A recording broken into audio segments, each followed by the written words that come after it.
a yummy mix, it's hard to even capsulize them. But they all had one thing in common.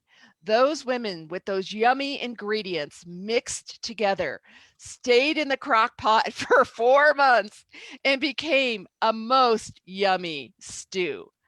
Welcome to the Stew Authors. We are so happy to greet everyone as we are here today, and we are so happy to welcome the world to hear some of the stories behind the scene of the stew. So this was going to be a live event, but because of the COVID opportunity, we get to have a virtual event. And since everything works out in our favor, I think the good news about this is we can be now here live on Facebook and record this so people can hear and meet some of our amazing stew authors. We don't have all 62 on the call today, but we have a smattering of yummy guests. And we're going to start this call today with the amazing Christy Bells. So Christy Bells is working on coming on board. Hi there. Yay. Good morning, Christy. Hi, Betsy. Good morning. We're so happy to have you here today. Thank you. And we started this a long time ago. You and I have worked together on saving the world with women's groups and women's opportunities for many, many years. But it's the first time we've all kind of written it down, right? And got started. So tell everybody, introduce yourself and tell them the name of your story. So my name is Christy Bells. I'm an empowerment coach and consultant. And the name of my story is Use Your Voice. Well, I think that is a perfect story knowing that, and because I've had the opportunity to read it many, many times. But I'd like you to tell everyone listening for the first time a little bit about why you chose this topic, and let's talk a little bit about your story. Well, I chose the topic because I know both as a past social worker and somebody who curates TED Talks as one of my jobs, that the power of the voice, the power of a female voice is incredibly important. And I have struggled my whole life in using my voice and stepping out into the world in a bigger way. It's always been incredibly scary for me. So the vulnerability of using my story of what happens when I put myself in the world and use my voice, and the feelings that I had, called shame shit show, is what I call it, right, is the place that I've had to work to overcome. And in sharing my story, I'm hopeful that other people will recognize that it's really important that we use our voices, however we do that, whether we contribute to a stew, whether we apply for a TED Talk, whether or not we show up to be interviewed to talk about the stew and participate in a larger way. Well, okay, so everyone who knows you in the world knows you're one of the top 25 most powerful women in Colorado. They know that you curate the TED, the be-all end-all of voice. How can a nice girl like you, underneath that perfect exterior, actually ever entertain a thought that you are not enough or your voice does not matter? Can you dive into that a little bit for the people listening? Yeah, I think we all struggle with insecurities and our own place of enoughness. You know, the whole enoughness is really paramount, I think, for everybody. As somebody who's worked as a social worker and as a coach in leadership development, primarily with women, I know very few women that don't have some level of not enoughness. And, you know, we get that both from a culture of, you know, living in the patriarchy, but we also get it from our upbringing and from our beliefs about ourselves and how we show up in the world and how the world treats us. You know, we get paid less. We don't get the opportunities that our male counterparts do. We don't, you know, the whole reason I curate the TEDx Cherry Creek is that there were no women on the stage when our founder started. And the whole mission was to put the feminine voice on the stage at the TED, in the TED environment. It's powerful. Wow. It is powerful. And I was lucky enough to participate in as one of your speakers and of course attend and cheer on. And I even think the virtual TED this year, as much as we all love to be together, was incredibly powerful. Yeah. Those speakers were the exact same quality, the amazingness of all TEDs you've ever curated. But I love that the voice of these women was even amplified greater by the digital platform. Yeah, it was awesome. If the speakers are starting to be put on YouTube. So please check those out, TEDxCherryCreek.com. We had a 17-year-old speak this year. These young adults just bring the most powerful messages. And in the middle of COVID, she wrote a book of poetry about her experience and shared that on the TED stage this year. And it just gives me chills because that's powerful. It's powerful for a young woman, 17 years old, to be creative and to publish a book without telling her parents, which was quite funny. Was even the best part. It Maggie was the best Johnson. part. Maggie Look her Johnson. up, Maggie Johnson. She's awesome. She is going to speak next year at the Camp Experience Retreat because Yeah. she's that kind of awesome. Well, if there's one thing you want women to know, because the reason we wrote this, Stu, was to uplift and inspire, what would be the one thing that you want women to know, Christy Bells? Feel the fear and do it anyway. Get out there and use your voice. I think that's awesome idea. And the thing that's important right there is feel the fear. It's okay. Right. Hey, it is okay not to be perfect. It is okay to feel the fear. It is okay to be everything you were made to be and do your gig on this planet in whatever style you do. And Christy Bells, I got to call you out for your philanthropy, for the amazing consulting and coaching you do for people, for how you've held up women, for how you hold up your family. You're the perfect mom. You got a great wardrobe. I know a lot of things about you. So I'm having a Christy Bells Love Festival today. And thank you so much for being the first author to share here on the Stu Author broadcast today. And also thank you for all you do to support Camp Experience in the world. You are a blessing and we all appreciate you. Oh, thank you, Betsy. And the crowd goes wild and the virtual crowd goes wild. Whoa! So all the other authors on the call are doing the show of wavy hands. And we're just thankful that right now that our technology is working. So hi, everybody on Facebook Live. If you just tuned in, you are so lucky because we would be together drinking lunchtime wine spritzers. Just saying, but instead of that, because we're on virtual, today we are on Facebook Live, but tomorrow we will be gathering at the Village Workspace, mark my words, drinking our wine spritzers, and one day hugging again. I don't know, it's a prediction, but in 2021, I have faith. We will one day hug again, or at least elbow bump. But for today, we have gathered some of the authors of the Stu, Smart Talk Exceptional Women. That is a book that came together during COVID. We lovingly call it the COVID baby. And it was conceived by 62 women that were lucky enough to say yes to Betsy, bothering them to write a 1,000-word essay in the middle of the COVID lockdown.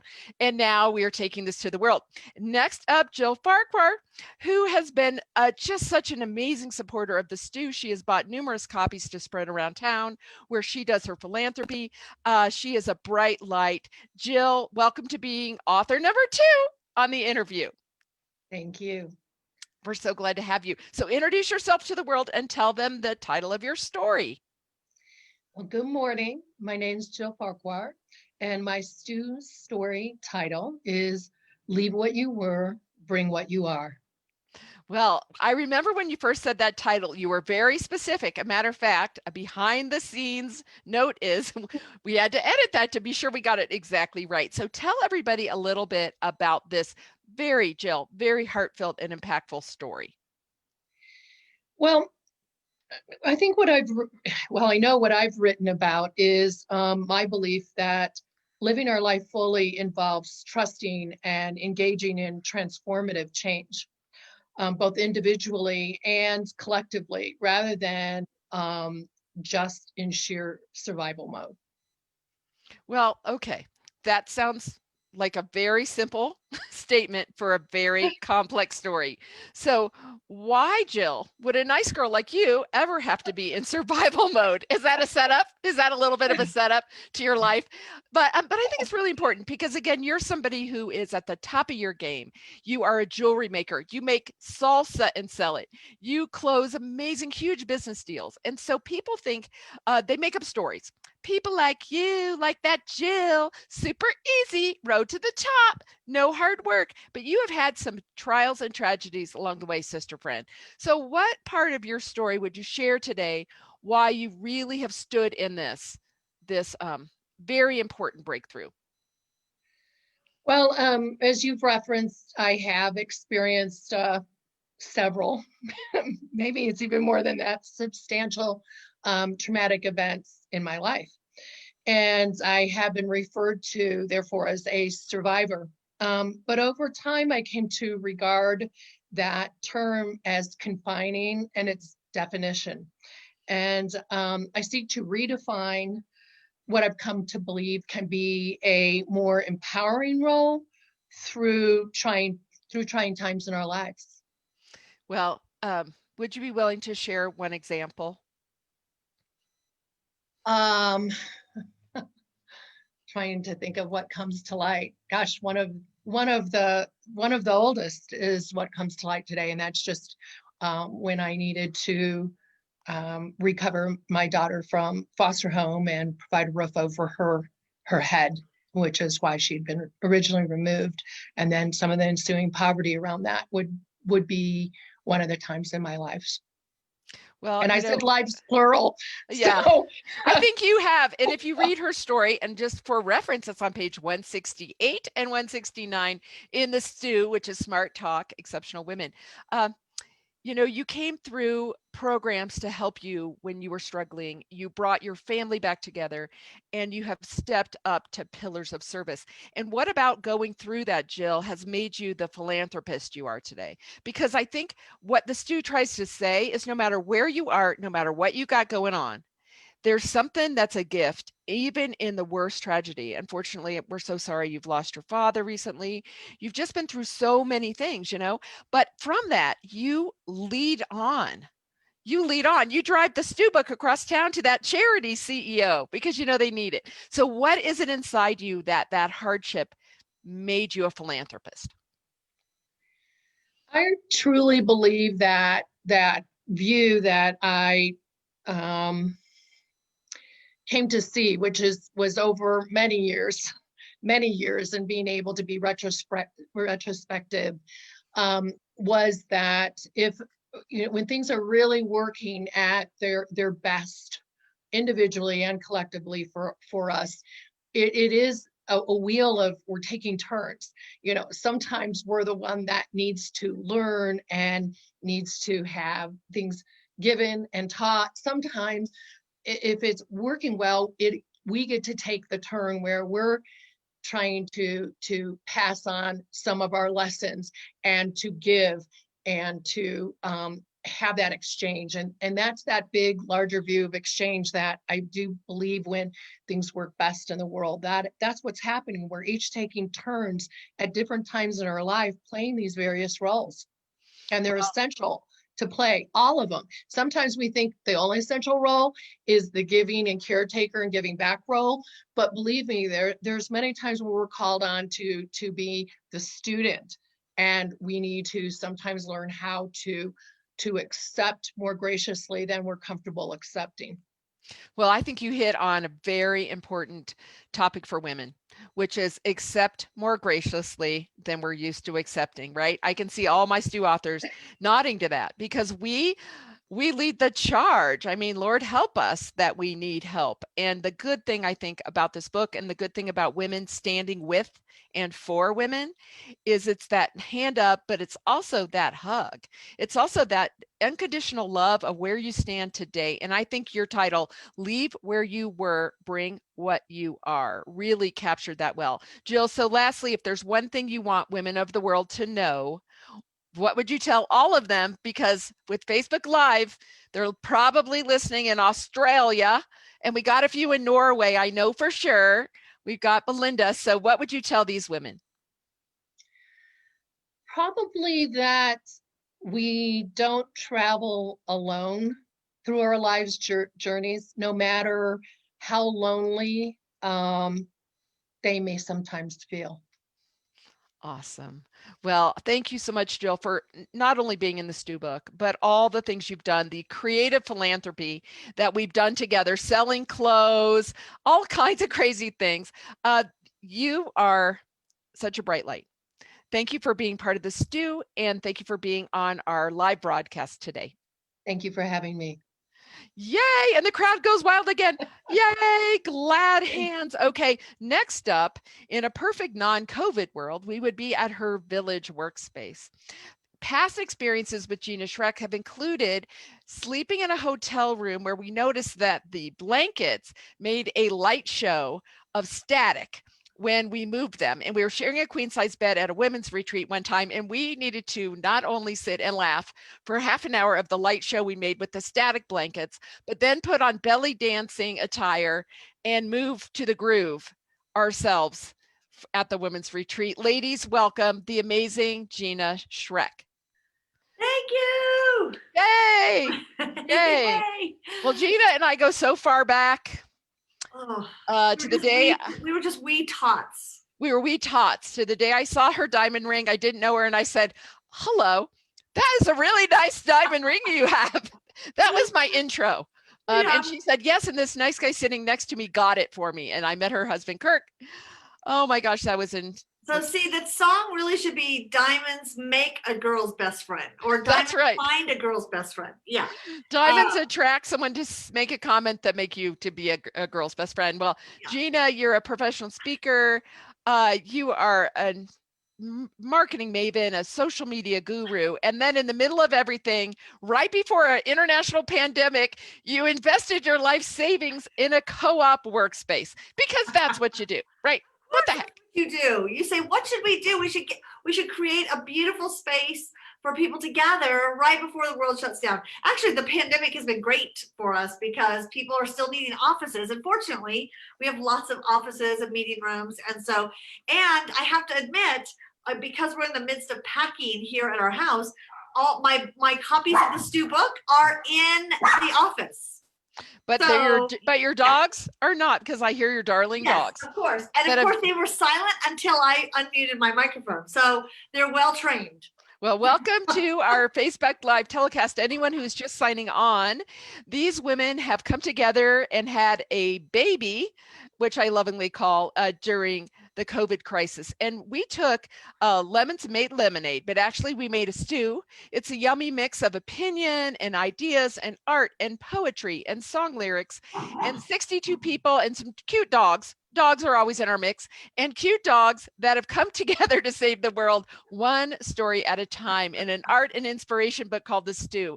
If you're interested in one, go to campexperience.com shop and you can get a copy. Today's author that we're talking to right now is Gina Shrek. Gina, introduce yourself and say the name of your story. Okay, I'll introduce myself. You tell me the name of the story because I have it in my head kind of, but I will remind you the name of your story. But I know I wrote this story because it really is near and dear to my heart of all the things that as women we tell ourselves we cannot do and how important it is to really focus on the things we can do. And in my life, 25 years ago, started a business, have had a marketing business, I've been a professional speaker, and now still have the marketing business, but then we also own and operate a co-working space, the Village Workspace. And so it's a great place to gather. Oh, there's okay, you think I can read that tiny font it's there? Called that's what Lessons from Oz. Because I love the movie Wizard of Oz. And I think part of it is so often growing up, I would always think I can't do something because of this failure, or because I couldn't do it before. Or we have a long laundry list especially as women, we have a list of things that we have tried and failed, or that we attempted to start and never did. And I really feel like as women, we need to start keeping a laundry list of amazing things we have accomplished. Whether it's, I balanced my checkbook for the first time when you're, in your 20s, whether it's, I was a single mom and have, my children survived and I didn't leave them at the daycare past closing time all the time.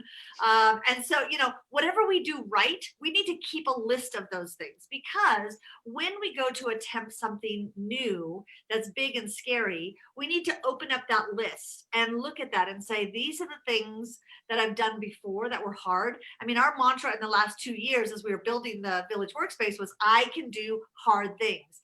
And it just became this mantra, I can do hard things, because I had this list of, look at all the things in my life that I've done. I was a single mom. I've got remarried and have 4 children now, and have survived my son being at Columbine, and have survived. I've had so many things in my life that I look at and say, I've done that hard thing. there's nothing I can't do. And it came from in the Wizard of Oz when the Scarecrow asked Dorothy, when the Glinda the Good told her, you've had everything you always needed right with you. And the Scarecrow said, well, what did you have? What was it? What did you learn about yourself? And we have to really pause, I think, as women and take inventory of what we have and the strength we have and the amazing things we've done, so that when we tackle that next thing, we don't say, oh, I can't do that because I'm too, I can't do that because I'm too old. And that was my thing this time. I was saying, okay, I'm 55, my ship has sailed. I think I've come to that point where it's, the dream has already, it's too late. And I woke up the next morning going, the ship is still in the harbor. I need to make this happen. And I just think it's a message for all women and all people, but especially women. We tend to keep that list of bad things too close. Well, I will read you from your own story, the quote you begin with from your Lessons from Oz. It says, Yes. You don't need to be helped any longer. You have had everything you need. You've always had it. And that's the great and powerful Wizard of Oz, right? Or the Right. great and powerful Gina telling you the story in the Stew book. You touched on a few really important things. And again, I find in my podcasting, I find in my marketing, people make up stories about successful people, right? So Gina Shrek, stage and screen, book author, Right. very busy on social media. No one knows things like your son was in Columbine and your husband drove while the active shooter was happening. He rescued kids off the street corner. Yeah. What kind of lesson? I know it's so hard to look back at anything tragic like we just talked about with Jill and say, what's the gift in there? But can you see anything from your son in Columbine, for those of you listening maybe around the world? That was a tragic, one of the very first school shootings here in Colorado.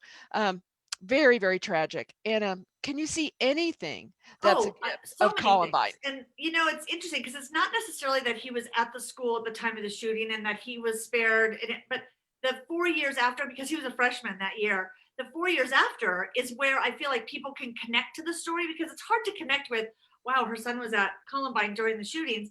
That's like mind-blowing and we can't connect to it. But what most people with teenagers can connect to is the 4 years after that, we were in a spiral of losing our son to drugs, to running away, to not having a relationship with us. And that was I can remember praying, going, God, why did you save him at Columbine? And then we're going to lose him this way. Like, why wouldn't he have been taken then? And then we would have had these memories. I don't know. It was a terrible time in our life for 4 years. And now I look back and I'm able to connect with women, especially who have teenagers, that they're going, I don't know how I'm going to survive this. And I go, girl, you will survive it. And you will be there. You'll go through this and you'll be there for someone else in 4 years who's then starting. So, I feel like our stories are our ways to connect with women who are just starting the journey that we have already been on. And it's not to say we've done these amazing things, but it's to turn around and say, yes, you can. Yes, you can. And I think there's so many things in that journey, just in that one nugget of my life that I've learned from that. And it really was that things always seem so dark. But that's when we need to take out the list and say, you know what, but I've done a lot of hard things before. And this will be one that may be one of the hardest things up to this point, but I know I'll make it.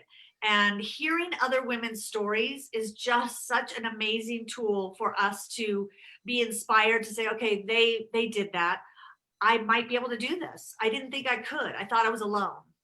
Well, I think, I'm not going to ask you that question then. What do you want women to know? Because I think if we can all chant, we can do hard things. Hard things. We can do hard things. That would be an amazing chant for all of us to stand together as we say that, because every single person on this call, every single story that isn't in the Stew book is in the world. Every single person can give back to each other doing hard things. This is Gina Shrek. She's a podcaster. She's a social media maven. She has the Village Workspace, which always has delicious coffee. There's wine in the fridge if you're ever looking for it. Snacks, dogs, a children's playroom, a place you can nurse or nap. For some of us, we're in the generation of nap. Others could be in the generation of nurse. But I'm going with the nap at the Village. And Gina, you're a pleasure to call, one of my best friends on earth. And I just look forward to many, many more years of serving with you. Big Thank love to you. Big love to everybody. And you can do hard things. The crowd goes wild doing hard things together. Yay! Okay, so next up, unmute yourself, Bernie Sloey. And I got to tell you, there's only one person in the whole Stu book that has two stories, and that's Bernie Sloey. That is Bernie Sloey. I got to tell you that is what she's got. So you should be able to unmute yourself. I hope that this technology is working. For those of you that are on Facebook Live and you're seeing these faces of these beautiful women on a Saturday and you're saying, who got up, came together and had all that energy? Those are the authors of the Stew, Smart Talk Exceptional Women. It's a yummy, delicious mix of ingredients. And you're looking at the ingredients right here. They're all an ingredient. Some of them are hope. Some of them are perseverance. Many of them are trust. Some of them are honoring what's true. And all of them are amazing people who have stepped up to be about you and how you and your life can thrive. Our next guest, Bernie Sloey, takes the stage. Bernie. Hello, I am Bernie Sloey, and I have a production company. I'm a filmmaker, and I also have a retreats business where I like to take women on transformational journeys. Well, that's like such an easy way to say a whole lot of great things. I met Bernie many, many years ago, but we have supported her in the Camp Experience Network as she has shown her movies there. She's told her stories there. She's been such a great camp sister. So Bernie, which one of your two stories or both of them do you want to talk about today? Because don't tell the rest of the authors. You're the only one that has two because they were so good we couldn't cut either one of them. I'm sorry. Overachiever, you are. I really appreciate that, Betsy. It's an honor to have two chapters in this stew, and each story has a differing perspective. One viewpoint is about my professional revolution, and the other is the sharing of my personal evolution as a mother. And both stories have similar themes of an unexpected journey, transformation, and having faith in our intuition. So Betsy, when you'd asked me to contribute the story about my movie making experience, taking a leap of faith after leaving a 20-year career as a bank executive from a toxic work environment. And it was during the Great Recession with no safety net to pursue a documentary project for the first time as a director producer, going through an identity crisis to follow spiritual teachers throughout India to get their wisdom. And coincidentally, right now, we're actually going through a lot of tough transitions right now with COVID and the pandemic. And so I think others will totally relate to this, whether it's losing a job, changing careers, whatever the case may be. But with the documentary, it was unraveling as the control freak perfectionist that I am. I'm also having a meltdown that happens to be captured on the camera. So that moment actually became the pivotal moment of changing the story of the spiritual teachers to sharing my story. So I titled it Then One Day in the context of how we hold off pursuing our dreams until one day when the conditions are ideal, when I have enough money, when I have more time, whatever the circumstances are that hold us back from stepping into our destiny. And to live fully and authentically that earlier we were hearing from other authors. And so the idea of the concept of then one day was an active alliteration of I did this, then it led to this, and then the next thing, which then, when we take action in our intentions, we witness synchronicity. And as a filmmaker, I see how movies are a metaphor for living, and it's what lens we choose to see our lives through.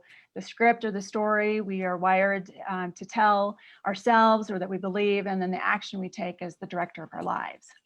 Well, I want to fill in the blanks for the people who are meeting you for the first time. And you casually said, I turned into a film director where I was going through a crisis and I became the star of my story. And they're all like, what? No, really. She walked into Mike's camera on Colorado Boulevard. We've investigated this story. We know the person that sold her the camera. And that's a big joke for all of us. It happens to be, can you believe this? Our friend Jen Jones from Camp Experience Network is the one that sold Bernie her first camera when she was going to India to make a story about others that turned out to be a story about herself. And so that's kind of the backstory on how this super cool first film came together. But then you couldn't stand it. You also wrote a second story. And so I love that on so many ways because, as women, there are so many multiple plot lines, right? To use movie making jargon. And so tell us a little bit about, I love this title, Worst Best Mom. Worst Best Mom, because I think many of us go like, wow, she must not have any kids because she's a movie maker. She's probably just running around the world, having a cocktail, shooting out, with really fun actors, hanging out. But no, no, no, no, no. There's the truth to this story. So talk about Worst Best Mom. Yes, well, the second story was emotionally inspired, and it represents the push-pull contradiction of my role, as many mothers experience. I was really a reluctant mother because I had experience taking care of my own siblings, and I felt like the parent to them as well as the parent to my parents. And so I thought, why would I want to be a parent again?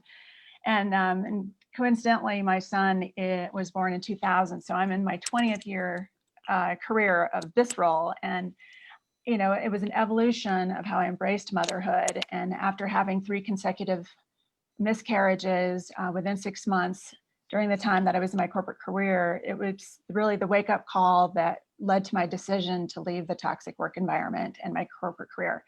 So Betsy, when you gave us the deadline for our chapters, it was right around Mother's Day. And 2020, I think, is a theme of just duality, and it's been full of paradoxes and irony. And so with this pandemic and the lockdown cancellations, at the time, my youngest, who was a senior in high school, and like his classmates, they had the letdown of missed milestones, the cancellation of prom and graduation.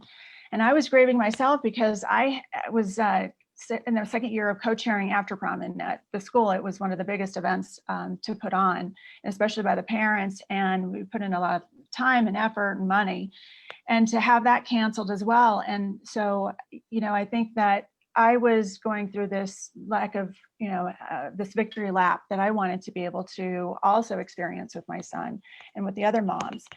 So in this grieving, I realized, I'm going to become an empty nester. And I just had this opportunity to really reflect on what it was that those accomplishments per se, that I don't know that they're really accomplishments. It's just being a role of a mother, and what we do to hopefully do the best that we can, and that our kids are going to be prepared when they leave, and that they're the best humans possible, and that I hadn't screwed them up too much.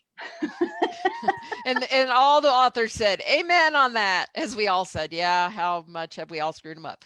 We got a big glad hands on that.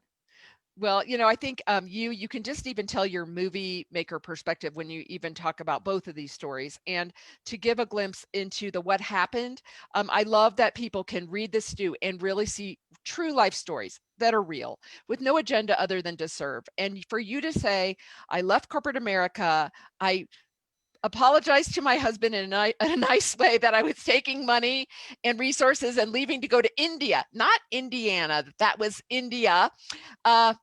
It's an incredible picture of you at the Taj Mahal that we do have in the book. And then to also do the double duty and do Worst Best Mom. Bernie, you are such a blessing. Thank you so much for your double duty in the Stew book. And we just are so looking forward to all of your next great films, but just your retreats and your contributions to women in the world are marvelous. And thank you so much for being part of this journey with all of us. Thank you so much, Betsy. Okay, the crowd's going wild again. Those of you who just tuned into Facebook are like, how can you be having so much fun? Well, because these are the authors of The Stew, Smart Talk Exceptional Women. Women that came together during the COVID crisis in the spring of 2020 to do something great, which was to contribute 1,000 words-ish of what they wanted the world to know, how they could uplift other people, especially women, on a curious journey, and how we can help each other to do good and have fun. Today we are on Facebook Live and also recording for future prosperity and for posterity, but prosperity of others who can hear these stories. Next up is the amazing Maria Brego. Maria had me at hello because she's an artist, and you know how I feel about that. Maria, welcome to your interview. Hello, let me see, we're check technology to be sure. Okay, can you be sure you can unmute. There you are. Yeah. You were awesome. Hi, everyone. Good morning. Good morning. We're going to put you on speaker view for all the people on Facebook Live. So Maria, tell everybody, introduce yourself and tell them about your story. Sure. My name is Maria Brego, and my story title is The Fine Art Snub. And you want me to tell a little bit about it? Yeah, I do. I want, because people are like, the Fine Art Snub. Is Snub really a title in your book? Is that a headline? Of course it is. Tell them about the Snub. Yes, it's called The Fine Art Snub. Now, many of you might have heard of the famous Paris, museum. How do you say it, Susan? The Louvre. Right? So Susan was one of my early business coaches, and Susan and I got to go to Paris a year ago in April. And she said, Maria, don't you want to go to the Louvre? You're going to be so excited to go to the Louvre. I'm like, no, because I don't like fine art. I don't like fine art people. I just don't like the fine art industry, which is really weird because I own a paint party business and have for almost 10 years. And the reason is because the very first ever trade show I went to, which by the way, was the key advice to my business from Miss Susan Frew. And when I went to the first trade show ever, we had hot pink pants, we had hot pink envelopes, we had funky, business cards, and we were like the fun party girls that show up to this fine art conference to buy supplies for our business.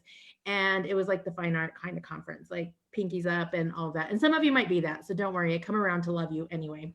But during that, we were snubbed, meaning like we would tell them we do paint parties, we do fun little, paint and sips, girls' night out.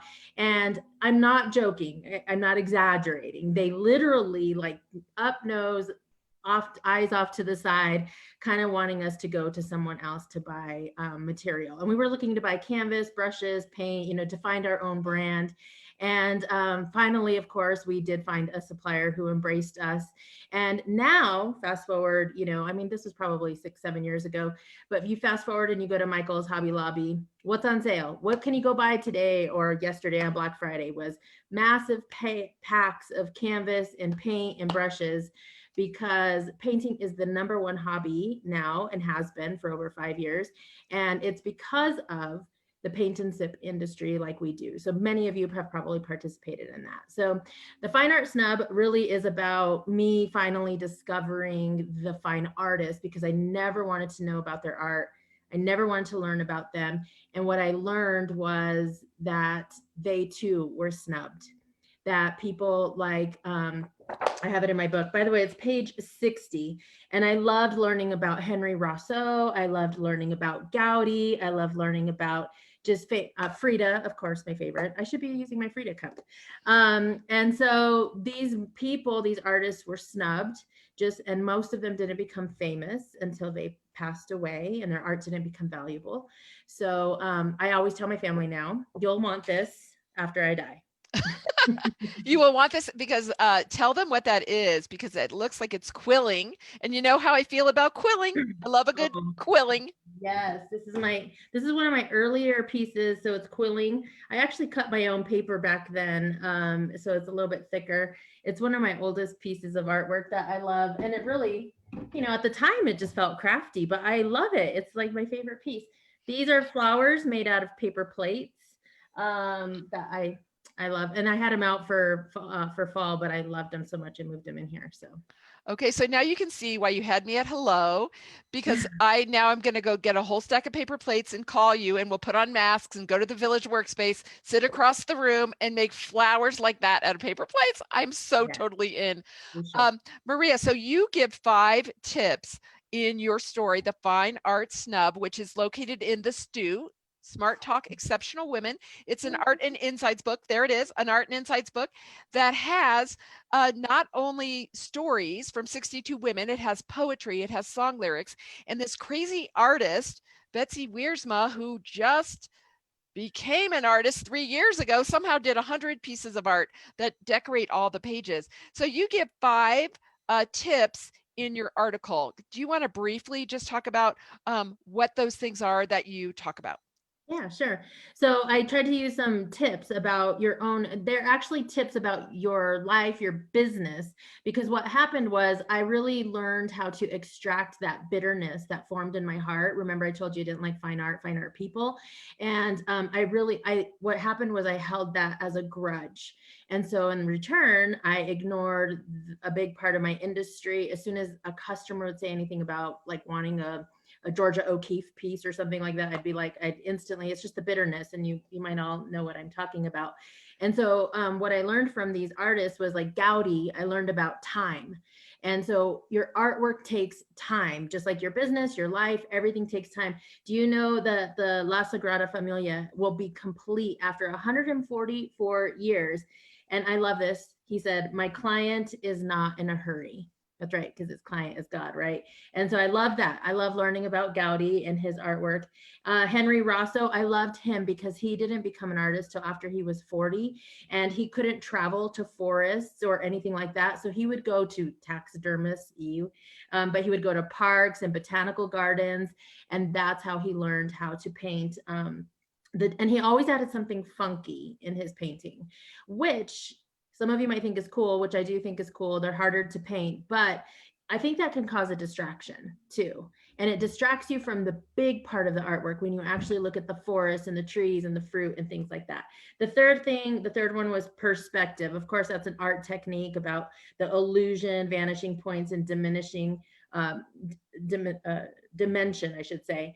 But Georgia O'Keeffe, she painted from the perspective of an insect. Meaning, so sometimes you'll see these big, massive petals. And so the lesson I learned from her is to embrace the posture of humility.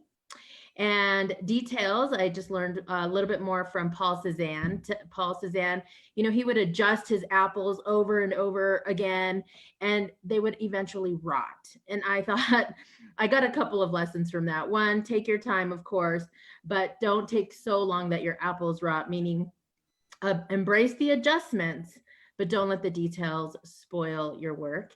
And then inspiration from Henry Rosso. Again, I already talked about that, that there was alternative resources. And that was me as a small business owner, just knowing that I had alternative resources to learn about being a businesswoman, even though I didn't have the education or background, especially because I wasn't an artist either. And then the last one was just simplicity. The artists from the early 1800s used 3 colors, red, blue, and yellow. And they didn't use black in their painting. If you can't tell, black's my favorite color. And I just really learned how to embrace minimalism. So now even when I lead paint parties online, I'm like, hey, you just need 3 colors, red, blue, and yellow, and we can do this. So yeah, embrace simplicity in your business and your life. Well, Maria, you had just given everybody more than just one thing to inspire the world. But you have to buy the book, read the book. So read the book. But I also just love that, if you really look at what you're talking about, it's like you shut down opportunities in your life to learn and grow because you felt snubbed, and you made the story up, which we all do, called, those people look down at me. But when you got past that and you took the power back and you said, okay, let's take that story off the table. This is very Christy Bells-ish coaching. I feel like I'm turning into Christy Bells. This is a very Christy Bells-ish coaching. It's like, what is that story that is holding you back? Gina Shrek, you can do hard things. What if Gina Shrek said, you're right, Kirk, we're old. Let's just sit here in our comfortable life and not have the village workspace. Where would we drink wine and do crafts 24/7? I'm just saying, right? So I think it's so important for all of you listening and those of you who read the book that listen to what you are doing to yourself accidentally. You're not trying to make your life not work, but sometimes you fall into something. And Maria's story that really capsulizes what happened when she got over the fine art snub. So Maria, thank you for being an awesome part of this community. Thank you for the crafts and art you bring to the world. And the crowd goes, we need a Paris part 2 trip now. Yes. Now I will go back to Paris as part of my job to do the podcast along, going back unsnubbed. We will go to Paris unsnubbed. And I think Christy Bells will join us. Jill's already packed her bag. I'm seeing a yes from Gina. I got Bernie going. Okay, good. Okay, Crowd goes wild. Wild for Maria's interview. Super, super, super great job. Thank you so much. Those of you that tuned in and are wondering what the heck is going on, what is all this good craziness? Well, it's the authors from The Stew, which is Smart Talk Exceptional Women.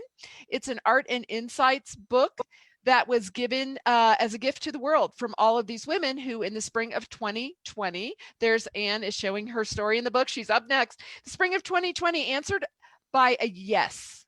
And one of the stories I wrote 12 stories in the book. This is Betsy Wiersma. I'm the curator of the book. I wrote 12 stories, and it really all started with me saying, there's a story behind my artwork and I'd love to tell it.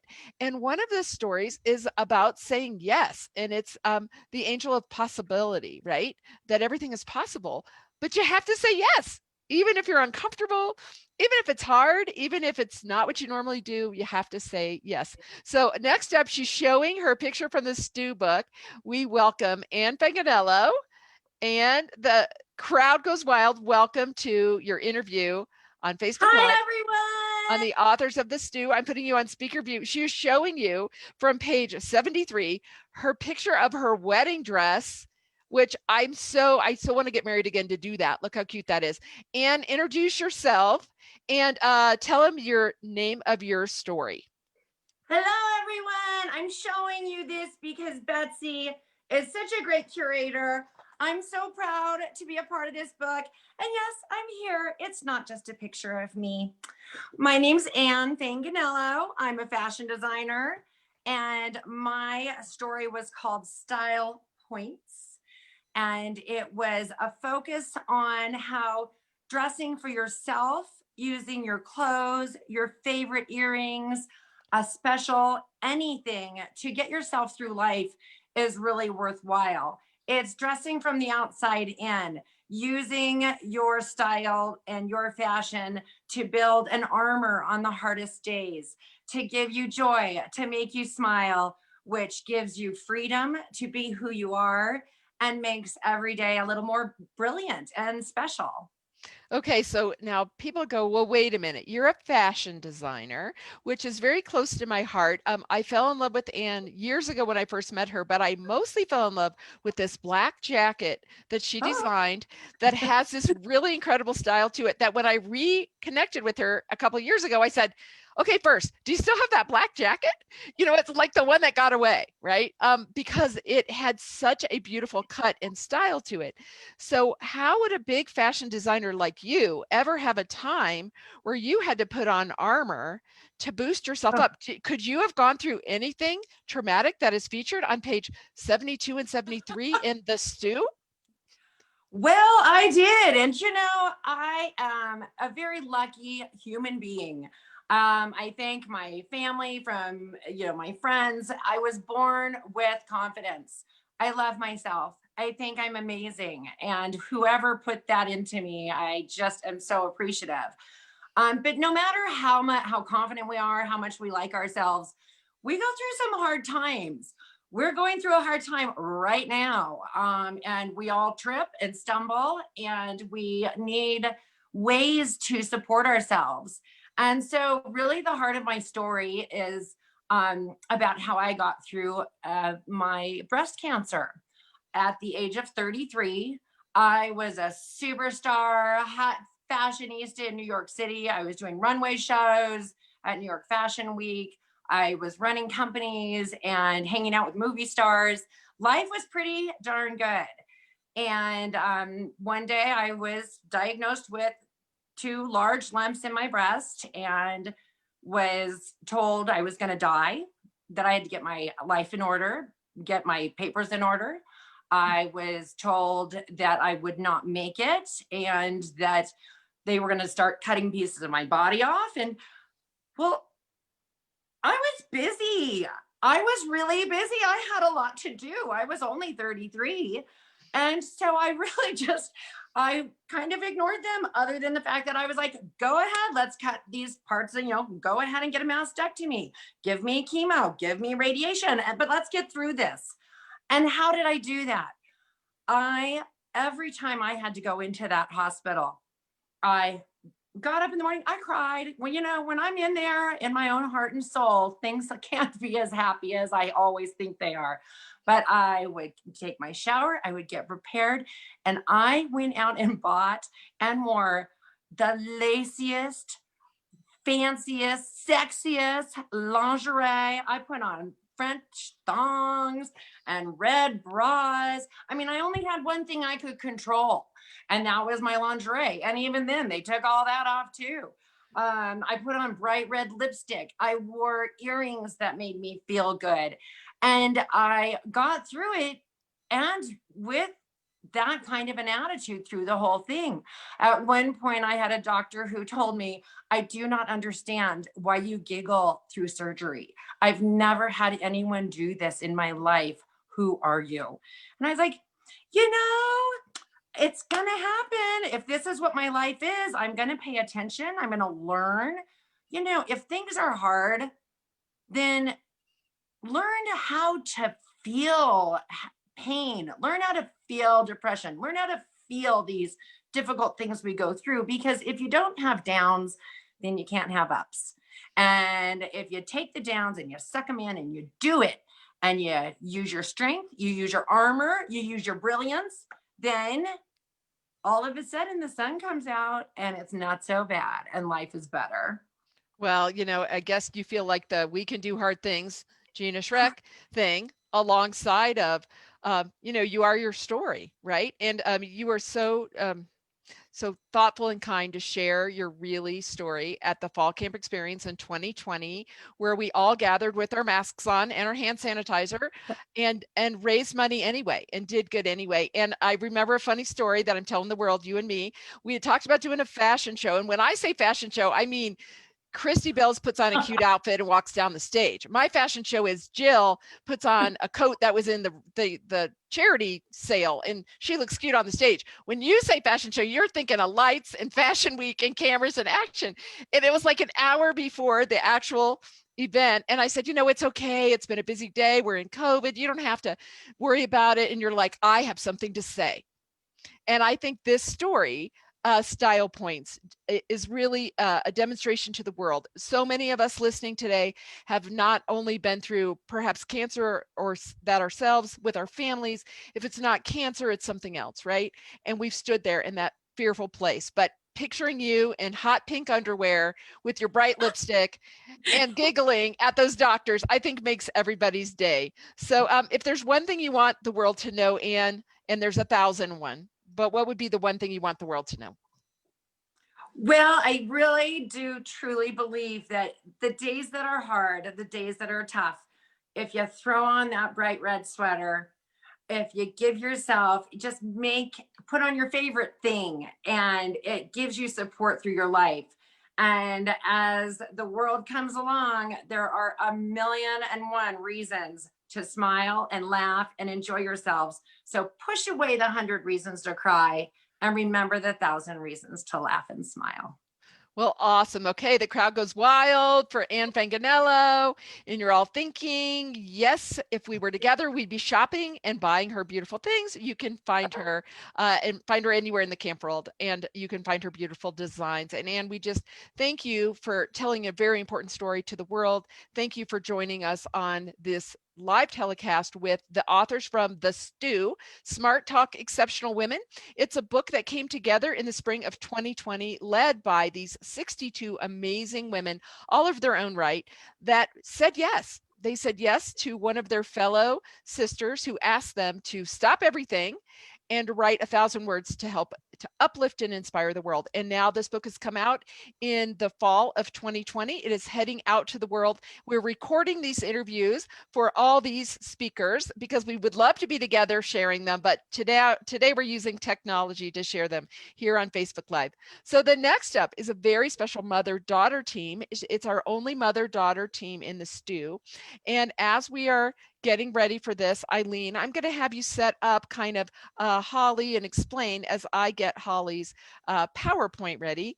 And so welcome to Eileen and Holly for Lenza. Would you introduce yourself? And let's first talk about Holly's story.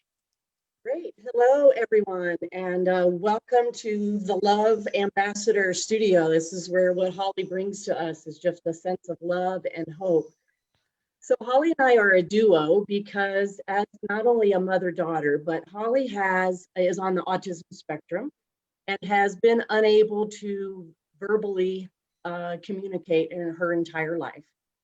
Holly is also every day living with many, many, many seizures. She has an implant that controls them throughout the day, but she feels them, hundreds a day. They're fairly mild now, but most of her life she was protected by wearing a helmet and lived a very restricted life.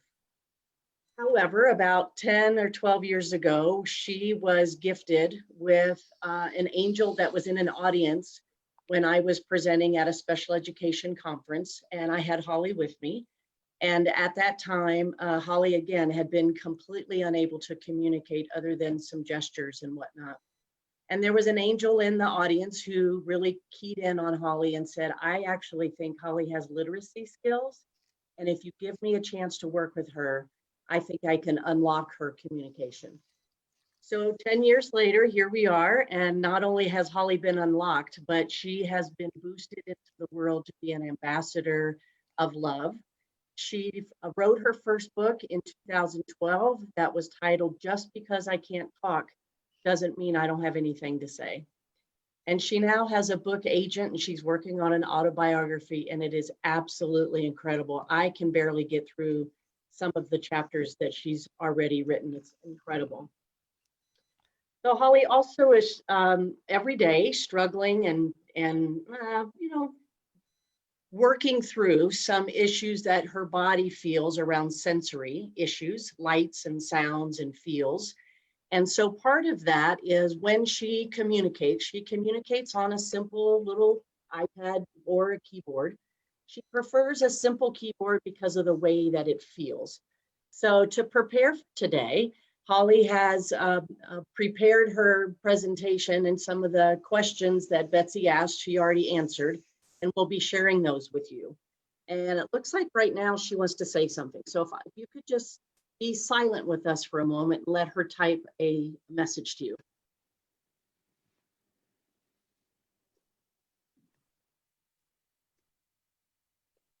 I love you all very much, she said. Oh, So Holly's typing came out of the autism research, and it's called supportive communication. And I'm just simply guiding her hand, giving her enough touch that she feels a human connection. And then she's actually typing just one finger at a time like this. So that's the process. And if Betsy, if you have her PowerPoint. I do. So, Okay. So just the backstory too, we have known and stood with Eileen and Holly for many years. Holly has been one of our active camp sisters. She comes to our networking groups. She came and did some of her early work after attending Camp Experience and brought back her CD and her book. So she has been very involved. So through the magic of this, I'm going to share my screen and go to her PowerPoint show. And then Eileen, you can just call for the slide, right? So yeah, so I think just the first two slides will be fine. And this is just an example of what it's like for me and Holly to communicate together. So it's an animated slide. So Betsy, as soon as you click on it into the slideshow mode, and the beginning, yep, and now go to the next one, and go to the next slide. Okay, and just hit, yeah.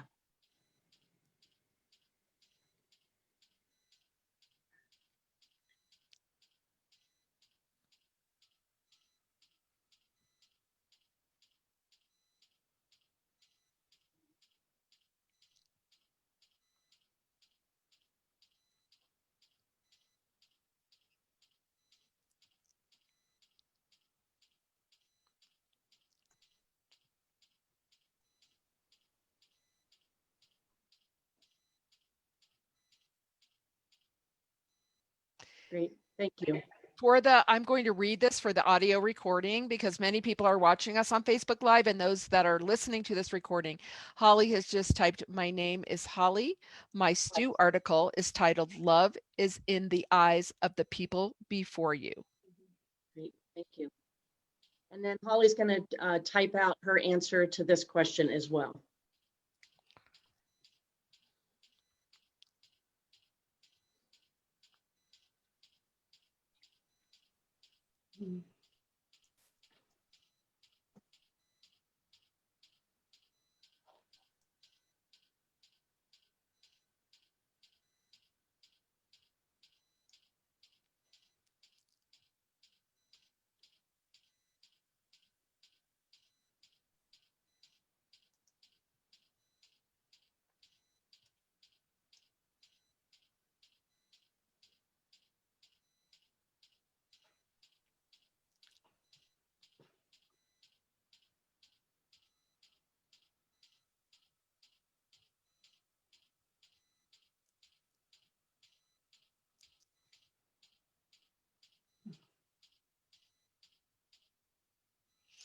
Okay, Thank you, Betsy. the question was about your overview of the article. Loving yourself is the most important love. Connecting people is connecting love. I think sharing love can only happen after we love ourselves. Thank you, Betsy.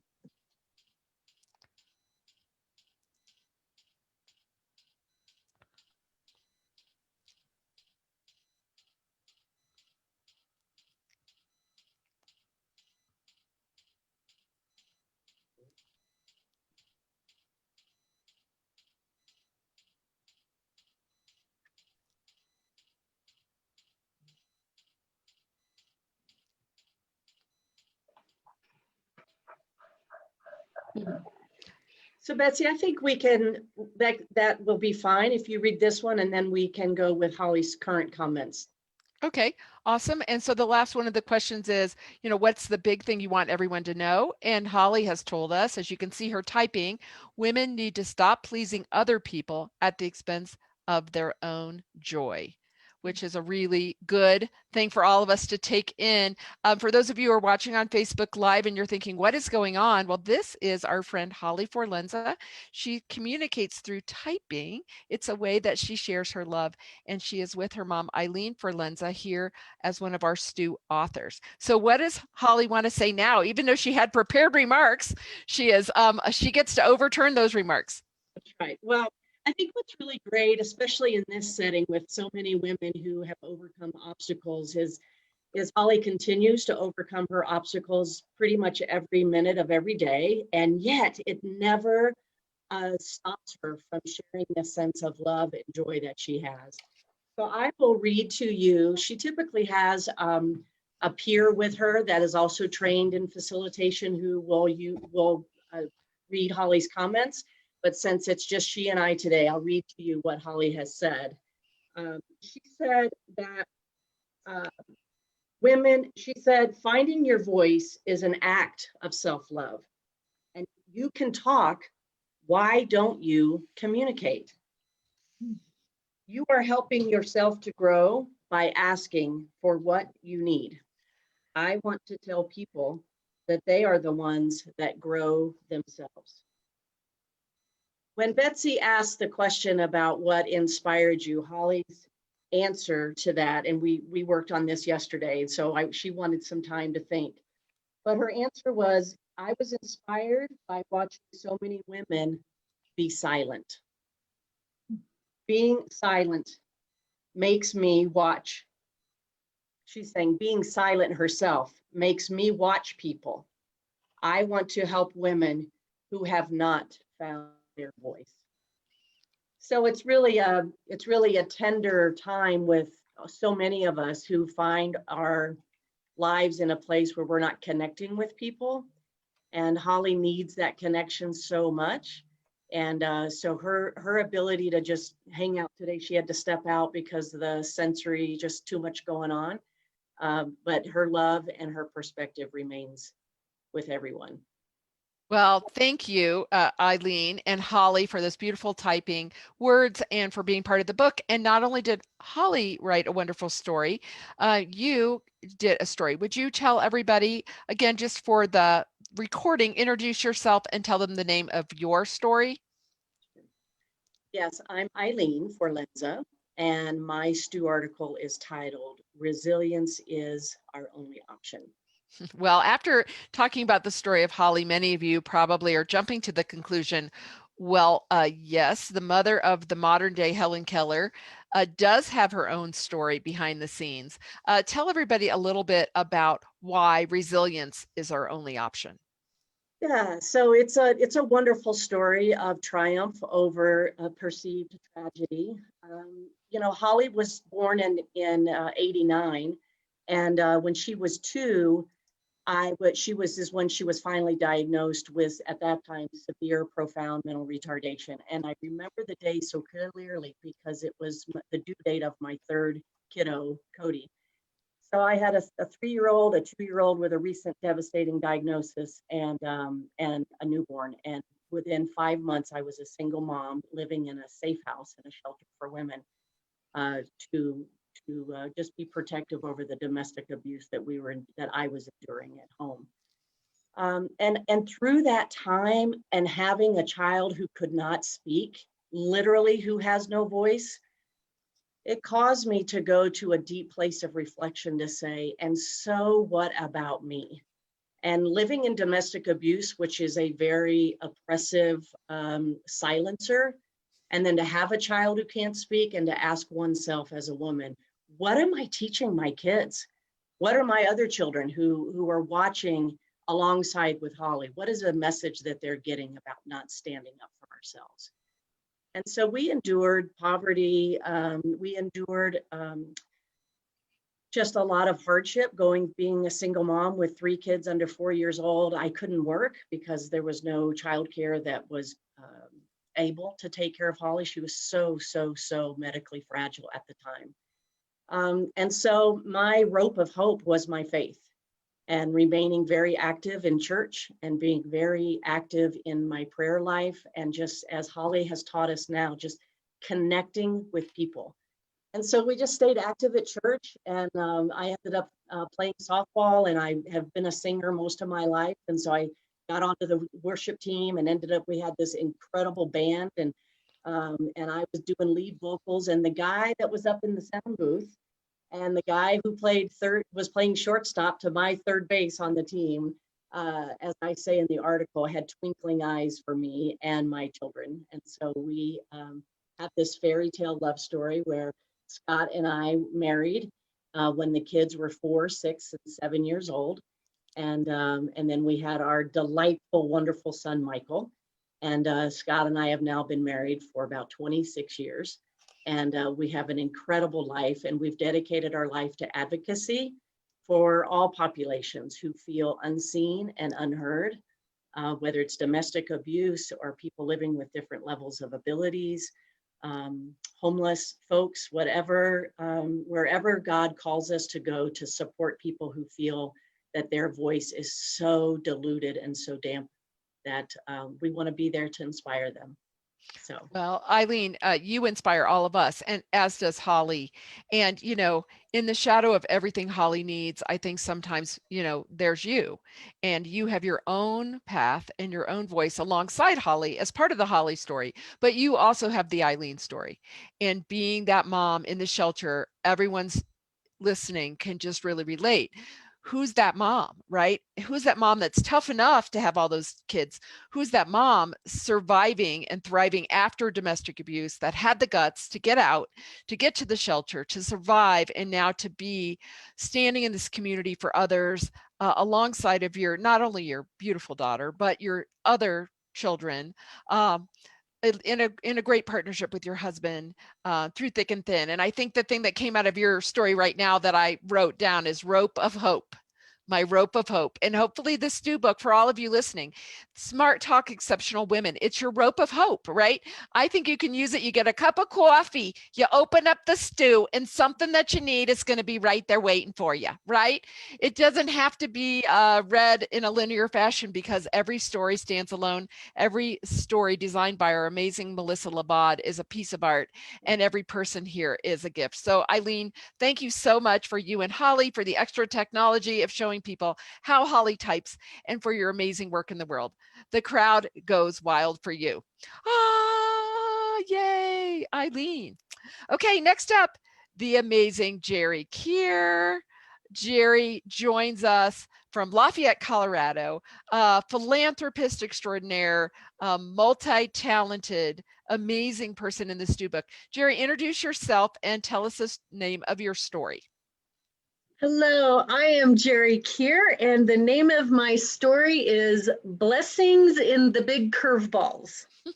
Blessings in the Big Curveball. Is anybody listening here on Facebook Live, where you're hearing the authors of the book, The Stew, Smart Talk, Exceptional Women? Has anybody ever had a curveball? Anyone? Anyone? Anyone? I'm looking at all the authors on this call. I know none of us have ever had a curveball, because it's so well paved on our street. Jerry, tell us a little bit about your topic, the big curveball. Yeah, reinventing my life at 40 years old. That was a big curveball. It was something I didn't really see coming, because I started my photography studio when I was a senior in high school. So I turned 18, and a week later I photographed a wedding. And so that was my career path, because when I was in middle school, my grandpa had given me a camera he picked up at an auction and said, "Here, you can be a photographer." I'm like, wow, all right, I could do that. Don't have a clue what I'm going to be doing in my life, but because I'm one of 7 kids, I had to make my own money in order to buy the shoes I wanted and to buy the jeans that those designer jeans you have to have in middle school. And so I cleaned houses when I was in 7th grade. And so I've always had my own income. And so my dad always said, if you can think it, it can be. If God puts something in your head, it can happen. And so I just was on the trajectory of being a photographer. And so I did that for 22 years. And the curveball was, you cannot treat your body like a machine. You can't. It will break down. I was working 14-hour days, photographing 60 weddings a year. I booked 2 years out in advance. I praise the Lord right now in COVID that I'm not a wedding photographer. It's a little tough time for the service industry, but I did family photos, senior portraits, and that was my identity. And then my body broke down, and I sold my studio, and who the world seen me as and who I seen myself as was gone in the stroke of a pen when I sold that studio. I had to reinvent myself at 40, and it was a very tough time of life, just to say. Well, I tell you, I know the story that you actually had a tremor. And how can you be a photographer, right? If your body's going to break down and you're a photographer, what's the number one thing, that's going to stop you? And that is a tremor, right? Not so great for those quick portraits. Yeah. So here you go. You're this amazing photographer. You're making all the money. You're so sought after. All you do is work. Your identity. I know no one can ever think your identity is your work, right? Anyone? Again, back to what we women do, right? I am what I do. So what you did was shattered and taken away from you by your body breaking down. So what was then the blessing in that curveball? The blessing in the curveball was I met a gentleman, actually a chiropractor from California, and a network marketing owner out of Canada. And I became very close friends with these 2 guys. And they, when God opens doors so big that the blind can see, or he slams doors so loud that the deaf can hear them, pay attention, just pay attention to that. Well, these doors were so wide open. And so that is one thing that I really learned through this transition. I mean, the first 2 years after I sold my studio, the depression was seriously huge. But when I met these 2 gentlemen, they're like, oh, here, you need to, sell this product and take this product. And so I started taking it 21 days, well, 2 weeks after I sold the studio, started taking this nutritional product out of Canada. And in 22 days, my body, I had no more tremor.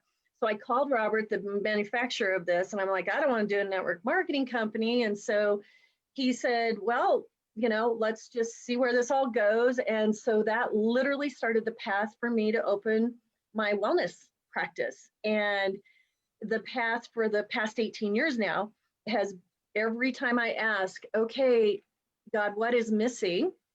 Another big, huge door opens, and I know I have to walk through it because I get to learn in a deeper level how the body works and keeping us rocking and rolling around here. And that's, you just have to be willing to walk through those doors. Well, as Lauren Miller calls it, your earth suit. As we're here in our earth suit, you have hours and hours and thousands of dollars of research and study that you do into helping our bodies function. And as one of your patients, I call you out for that. I've never felt so happy at permanently 59 and a half that I feel like I'm 20, because I actually have learned from you how to sleep right, eat right, and add those nutrients. So if there's one thing you want women of the world to know, Jerry, what would you tell them? Have the courage to literally make change. And when an opportunity is gifted to you, there's a reason why, because you never know who's on the other side of that door who can just, like, I would have never met Betsy Wiersma.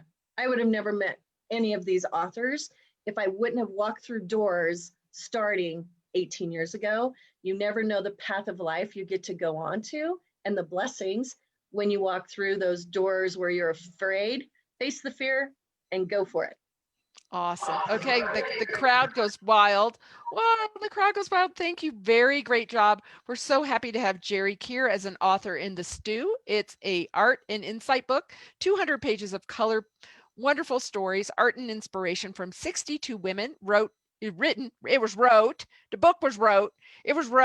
spring of 2020 during the shutdown for the global pandemic called the COVID crisis. But these women all stepped out. They wrote 1,000-word essays. They supported each other. They came to the table, and they're here on our live broadcast today on Facebook Live, also being recorded for fruition. I think fruition is a good word.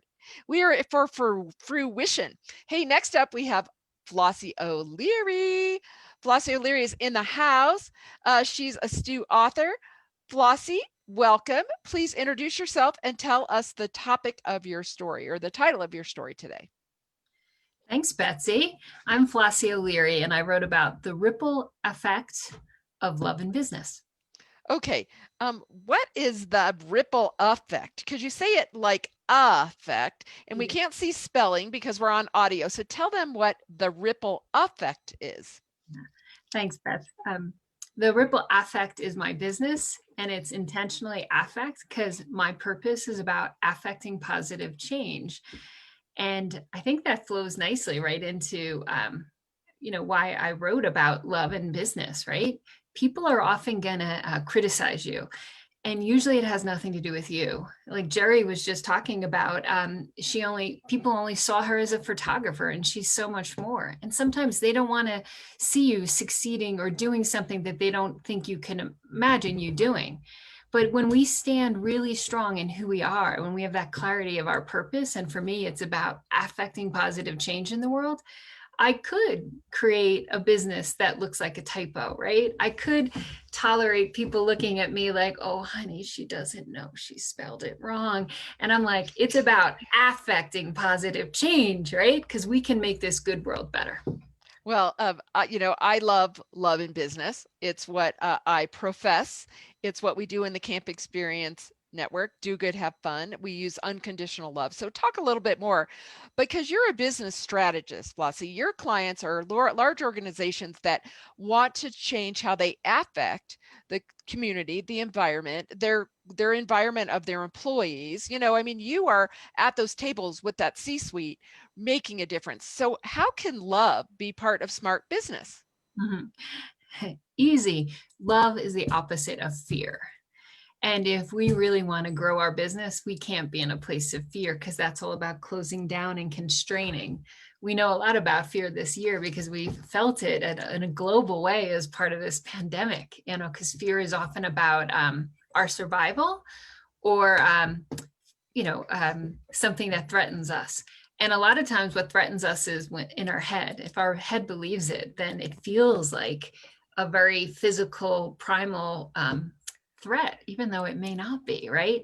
I'll give you an example. I was bringing the CEO of a company, a client of mine, to meet with some community members. They were starting a new grocery store in a community that had been a food desert. And I wasn't getting the right responses that I thought I would get based on what the company had told me from the community members they had met with in the past. So I trusted my gut and my instincts. And I was like, something's up. They're going to be a little unhappy. And then he was like, well, when we came to them 2 years ago, and I'm like, oh, 2 years, people make up stories in a vacuum, right? So I'm like, I sat down with the CEO right before, like we met at a Starbucks right before we went to the community meeting. And I said, the truth is that people are probably going to be unhappy about something and we don't know what.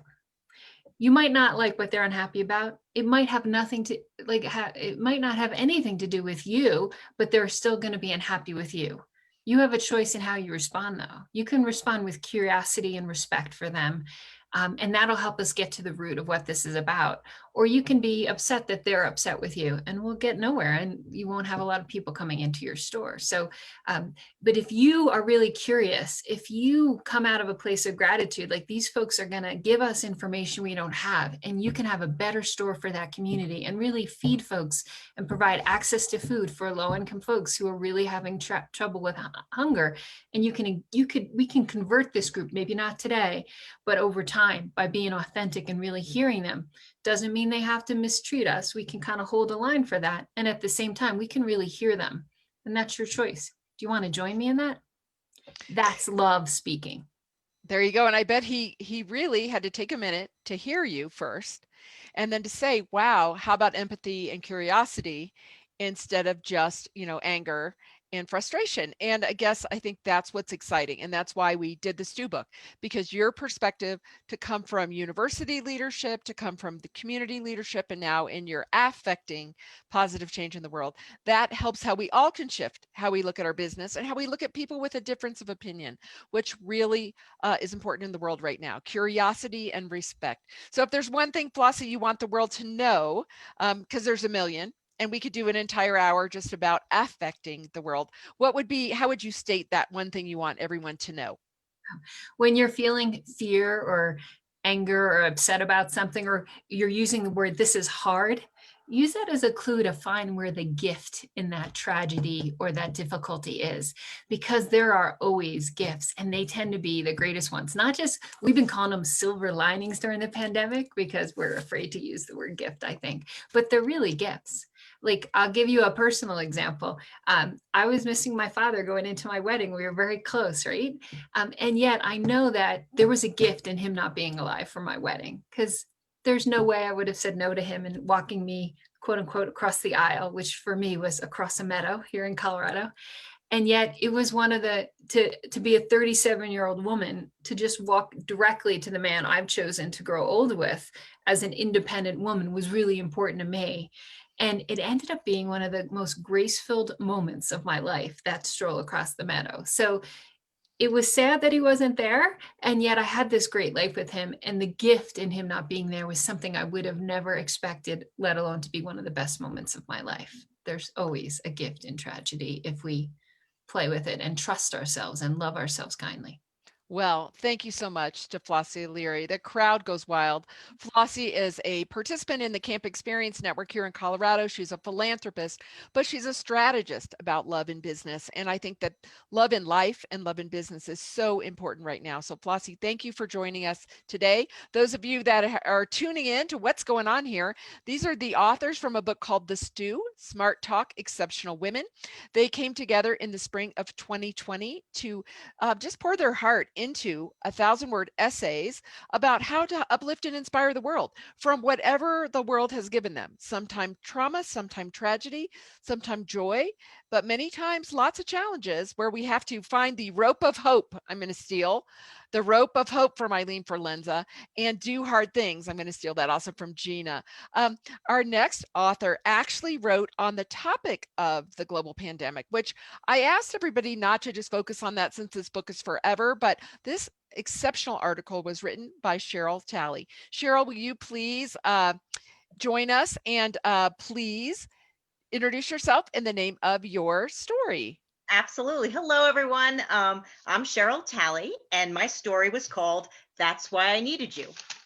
Okay, so That's Why I Needed You. Now, why would a story called That's Why I Needed You have anything to do with something we might want to know about looking back at the global pandemic?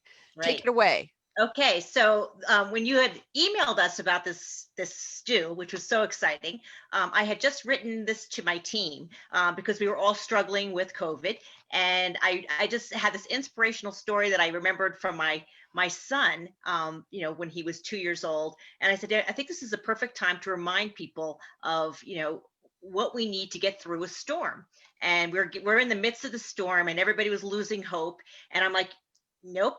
We've got faith. We've got this. God's got this. God's got this. So that's really where it all started from, was just really staying tethered, and like all the themes that we've talked about today. We've talked about being on a journey and facing struggles and obstacles. All those things was happening in front of the entire world, and we were all experiencing it at the same time. And everybody just had to just calm down and stay tethered and have faith. Well, tell the story about why this is a story of your son at the beach. Tell a little bit about that story. Don't give away the secrets, because we want you to read the stew, Smart Talk Exceptional Women, but tell a little bit about the story, where that came from.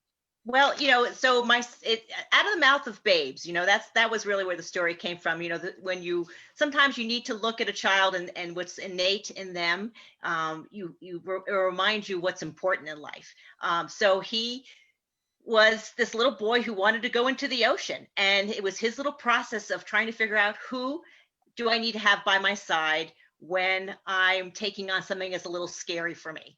It was his words, that's why I needed you, that kind of inspired my brother, myself, all to kind of take a breath and say, this is what's important, staying, when you're facing a storm, or when you're actually, in this case, our case, it was a beautiful day on the Jersey Shore. For all my Jersey people, Flossie and other writers, Susan.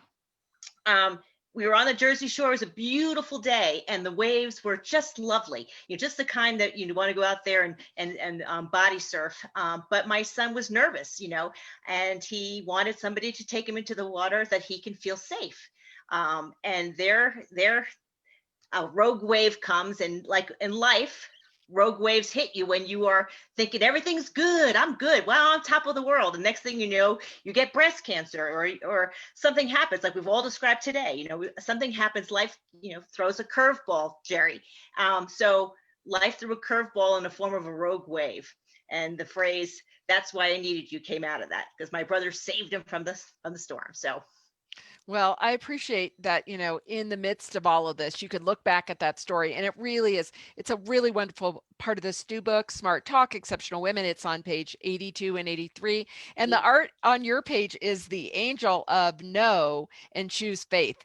And I think we've talked about faith a lot in everyone's stories here. Whatever your faith is, just whatever you look to be that partner, to be there when you need something, that you do have something to go to. So if there's one thing you want women to know, and people listening to this podcast, or people reading your story, what's the one thing you want them to know? Because like others, you too have had a rogue wave or two come across your bow.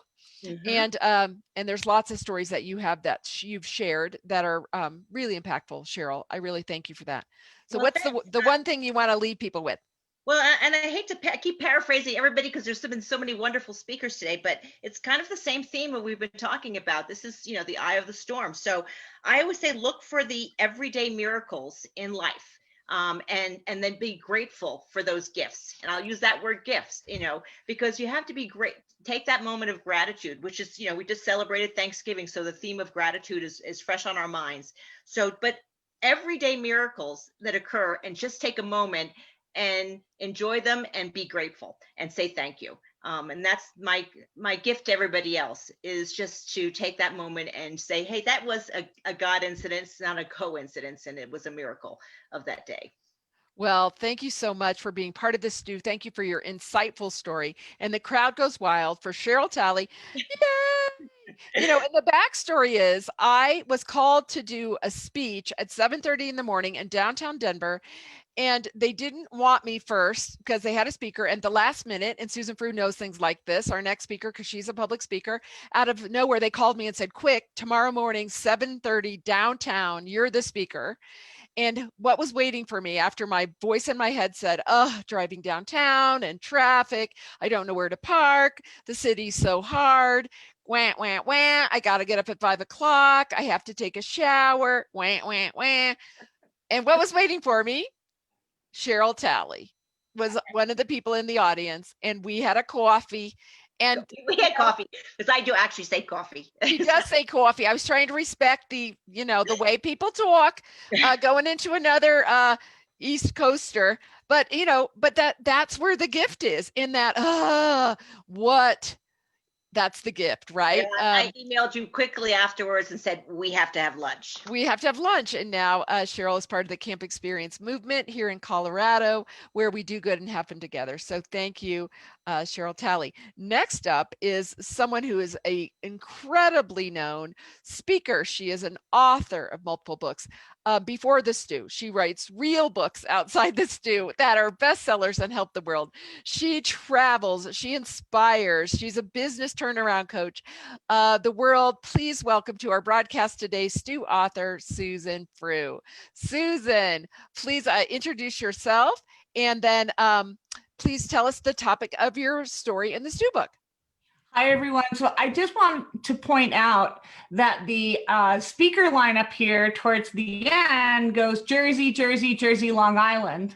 So I think the meaning behind that is when we fly to Paris, and Jerry lived in New Jersey and Anne lived in New York City, that when we all fly to Paris, we are going to have to stop in New York City first, do a little visiting, and then we can all go. And we all speak the language about coffee and the train and everything else. So well, I didn't actually, I totally love having God in charge of everything, because I didn't mean to put all the Jersey Shore girls, not to reference a TV show, reference a location.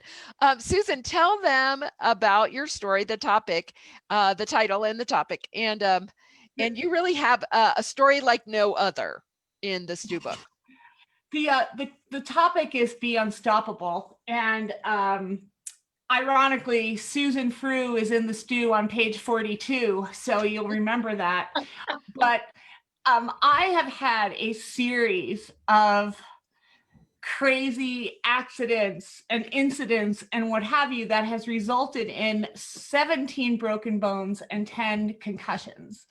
And I have found my way to physically work through all of that. And I really feel that with all of that damage to my body and having to find the way to get through that it assists me in other areas of my life when I have to go through hard times. And the last 24 months, I would say, have been very, very difficult. We are on our way out of that. That's a whole other story for another day. But I really think that, because I know that with all of those injuries, that if I stop moving and I don't exercise and I don't go to yoga or I don't eat properly, that I'm going to end up in a wheelchair. That's just the way it's going to be. You cannot sustain that kind of damage and not take care of yourself and expect a different result at the end. So that's sort of how I manage it. Well, I mean, the topic is unstoppable. The backstory is all of the things you just talked about. And I remember when the editor read it for the first time, she called Carol back and said, is this a typo? Can the same human being actually, is this like listed from the wrong place?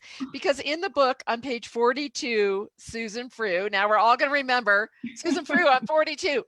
It actually lists, and we did this intentionally because this book is really surprising and fun. It's very uplifting stories and it's very heartfelt stories. So we actually listed and numbered them.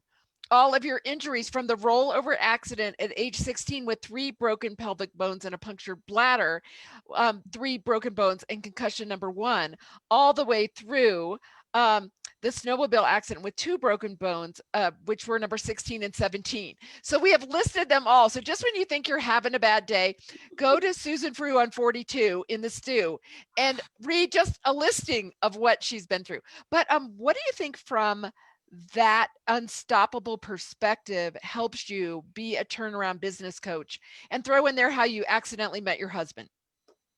Well, I was business coaching in Breckenridge, Colorado. I just come back from an international assignment with AT&T, where I was in the country of Grenada for 2 years. And this guy wanted to be a business coach, and we sat down and we talked, and I got really aggravated when I realized he wanted to be a business coach in Breckenridge next to me and be my competitor. So I wasn't very happy with him, but I ended up marrying him 5 years later. So there you go. That's a tip. Marry your competition. Plumbing and heating and air conditioning business. There you go. Marry your competition. But in many cases, that might not work. But, in Susan's, she was unstoppable even in marrying her competition. And what did you learn from being unstoppable that now translates into your business coaching style? Because I want to call you out that, you come from actually living the business, being a women business owner in the plumbing, heating, and air conditioning business, managing, I call you out for millennials and different types of employees and motivating them to their own success for the success of the business.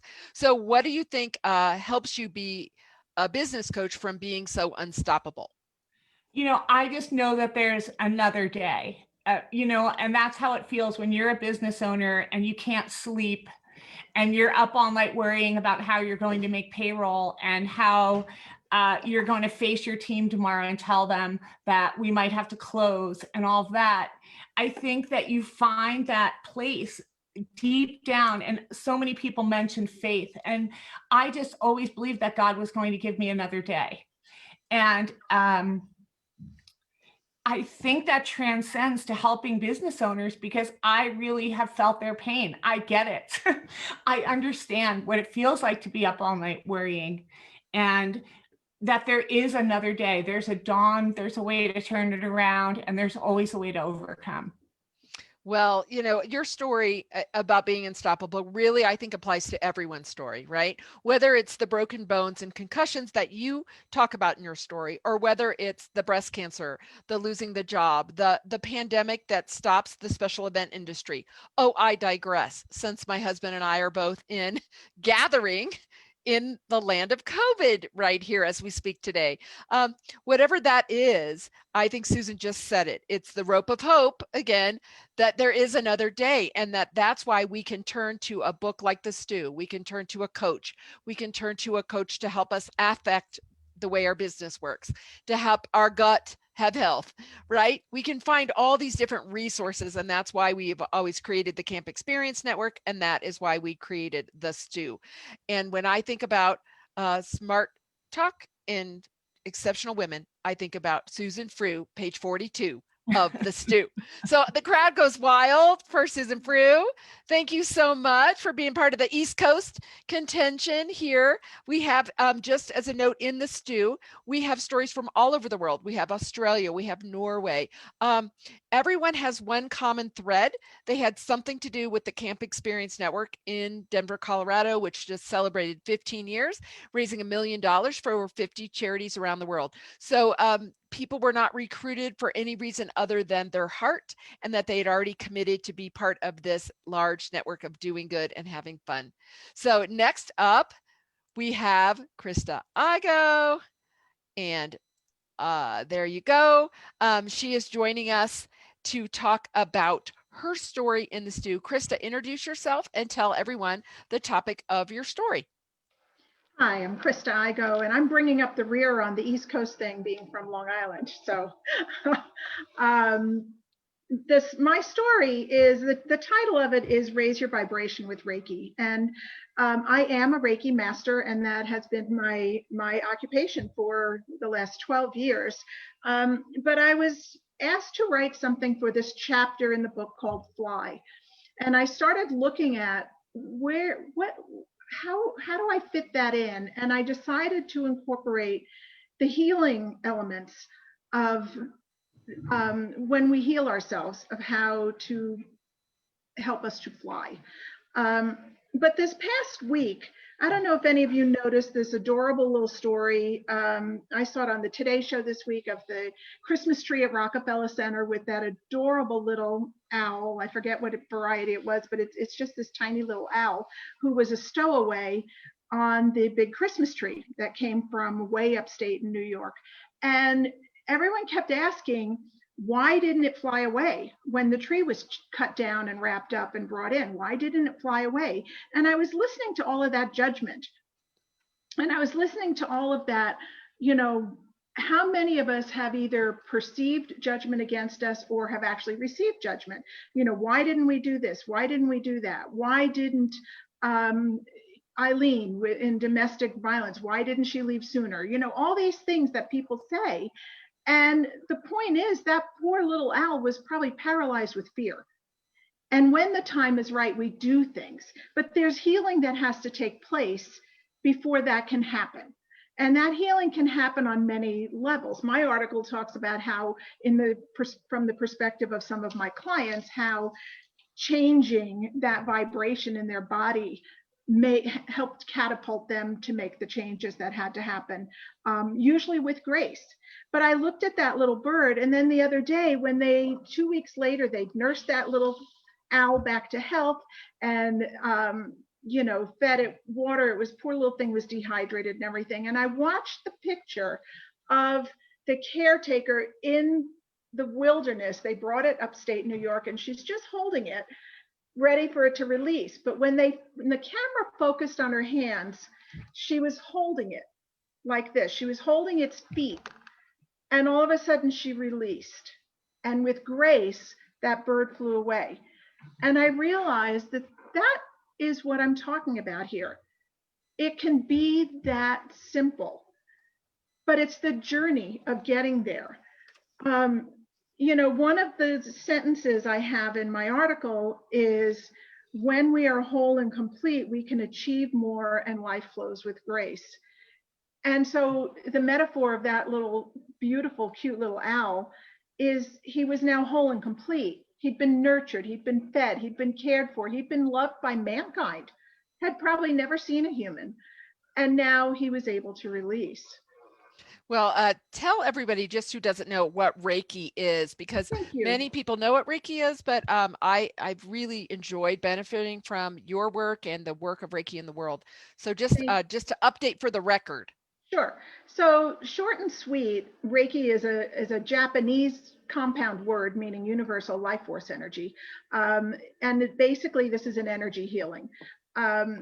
It's believed to have been on the planet since the beginning of time. There's evidence in the hieroglyphics of the pyramids that they were using Reiki there. Every ancient culture has had its way of accessing this energy that's around us all.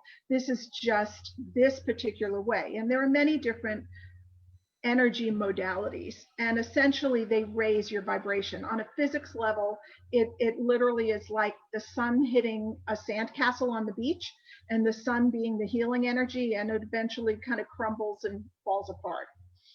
So that's a kind of a short and sweet. Awesome.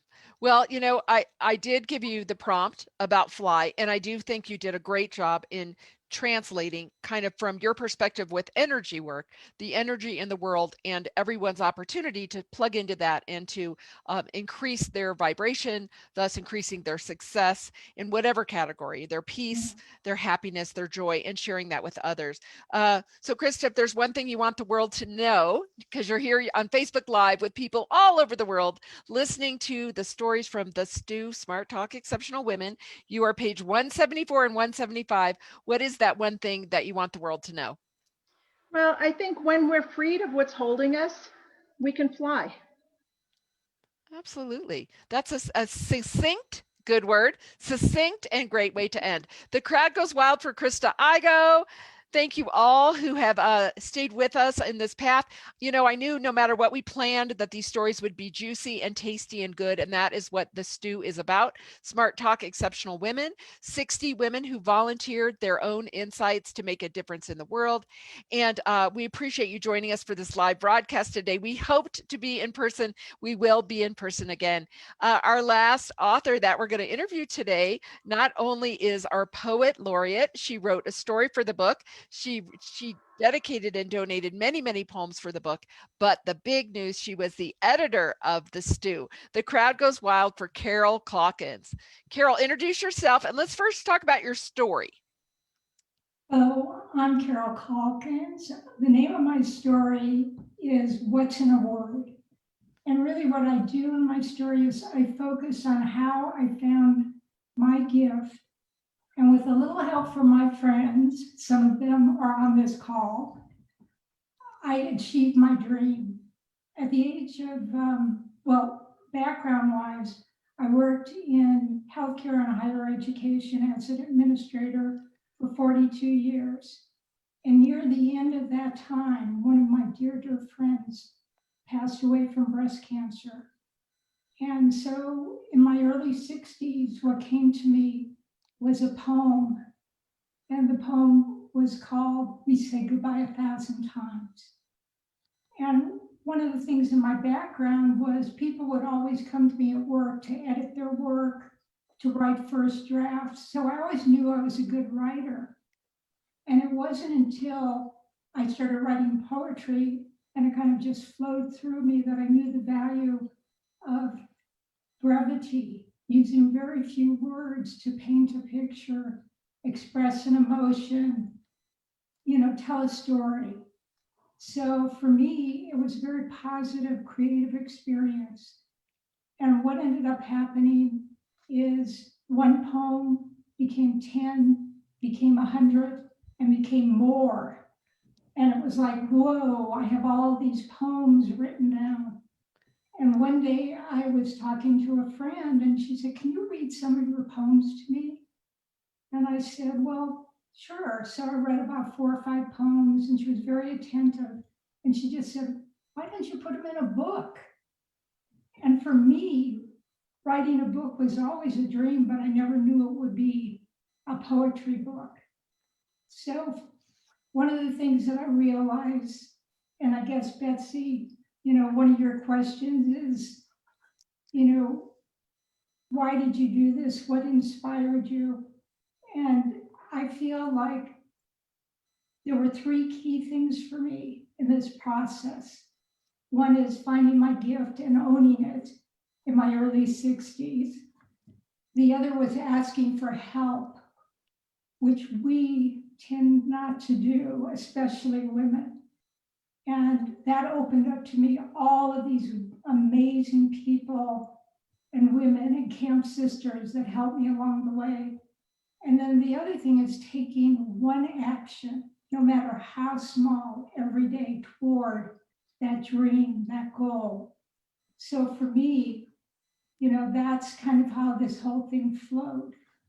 Well, you started at camp. We had Share Your Voice, which is also an important year for Eileen and Holly, because Eileen was the keynote speaker that year and brought me to such tears I could not speak as the MC. When Eileen and her sisters and son and friends surrounded Holly Forlenza at Camp Experience Fall Retreat and sang Amazing Grace a cappella, I could not breathe. I'm a public speaker by trade, as you know, and that moment was also the year we always said, what is it you always wanted to do? And I remember you sharing, I've been writing poetry. And next thing we know, we have been so blessed for you to share annual poems for holiday gifts, your many, many books. You've been such a blessing. So, but not only did I ask you to write a story, I thought in your spare time, you might edit 90,000 words. So could you just tell the world, now that the truth is out, that you and your friend Carrie joined with Melissa Labad, our designer, and Megan Osgood, the organizer of the entire project. This would not have been possible without the talents of these amazing women. So from your perspective of knowing all of these stories intimately, what would be like one thing or two things you would tell the world about the Stew book? I think I've read some of these stories 3 and 4 times. I have never seen compiled in one book so many heartfelt, powerful stories to inspire you. They're just amazing and uplifting. And like Betsy said, pick up the book, open a page and read it. It will be exactly what you need that day. And I've been doing that. And what's funny about some of the people on this call, Susan 42, Cheryl, yours is what, 52 or 62 or, I'm on page 92. But it doesn't matter where you go in the book, you will find really touching stories. I shed a lot of tears, and even reading them multiple times, I would shed tears the next time I read it. They are absolutely beautiful, exquisite stories. Well, we cannot thank you, Carol, enough, and Carrie, and again, Megan Osgood, not on this call today because I did not ask her to write a story, because she organized the creation of 90,000 words. 90,000 words. It's just been an incredible team effort. So the crowd goes wild to recognize Carol Calkins, not only one of the authors of a story, not only the author of many of the poems, but also the incredible editor of the Stew. So to end today, I want to do a shout out to our friend Cindy Tyler. She was not able to join us on the call today. Cindy Tyler's company, Vervante, is the publisher of the Stew. And this is how this worked. I was with a random person one day saying that I wanted to put my art into a card deck. And she was only sent to me for that interaction to tell me, have you heard of Vervante? It's a women-owned publishing company that helps people's dreams come true. And I never, ever saw that person again, right? It's one of those angels that dropped into my life to deliver one purpose, to tell me about Vervante. So the great backstory is I call and I say, hey, I'm an artist. I have these angels I've been making. I like to make a card deck. And I've got a marketing idea. What if I put Vervante on the card deck? Can I negotiate a better deal in my printing? And the person on the other end of the phone says, yeah. And I said, well, don't you have to ask your boss about that, or, to get a better deal? And she said, I am the boss. This is Cindy Tyler. I'm the creator of Vervante. I love your enthusiasm. I'd love to partner with you. I'll give you a good deal on your card deck. Let's go.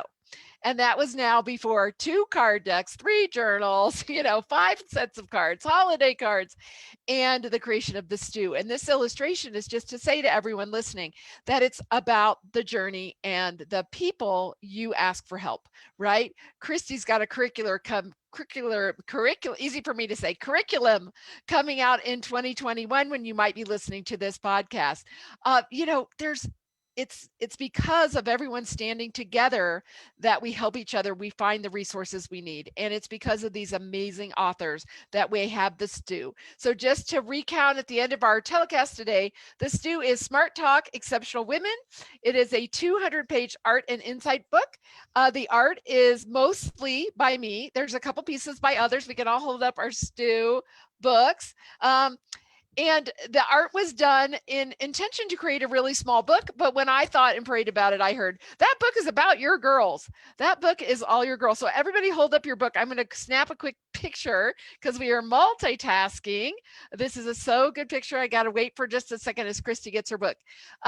So this book was created to be a gift to people of the world. It is 62 stories of women who write uplifting insights and ideas.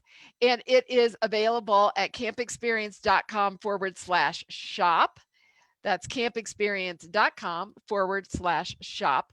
And yes, it is Arts and Insights, the Stew, Smart Talk, Exceptional Women. And it is available at any time. It's available now. It goes to the Vervante bookstore, and you will be able to get your copy. We will have events in the future. Jill has a great idea about a book club event. Christy will help us join together and celebrate as a VIP event as soon as we can join together. And so many of the authors have such good work in the world. So check them all out on campexperience.com/the stew. And we appreciate all of the time and the energy for the authors coming together in this digital format. We appreciate the heartfelt sharing of your story. We appreciate your love and support for this crazy project. Again, we call out Megan Osgood, the organizer. We call out Carol Calkins and Carrie, her associate editor. We call out Melissa Lavad, the amazing designer that made this happen. And we call out and say thank you to all of you who are supporting women coming together for art and insights for the world. This has been your hostess and stew mother, organizer, curator, Betsy Wiersma, and the authors from the stew. And we look forward to more times we can come together to share as we do good and have fun. Thank you so much for enjoying this call today, and have a wonderful, wonderful journey in your life, uplifted and inspired by others who are all here happy to help you.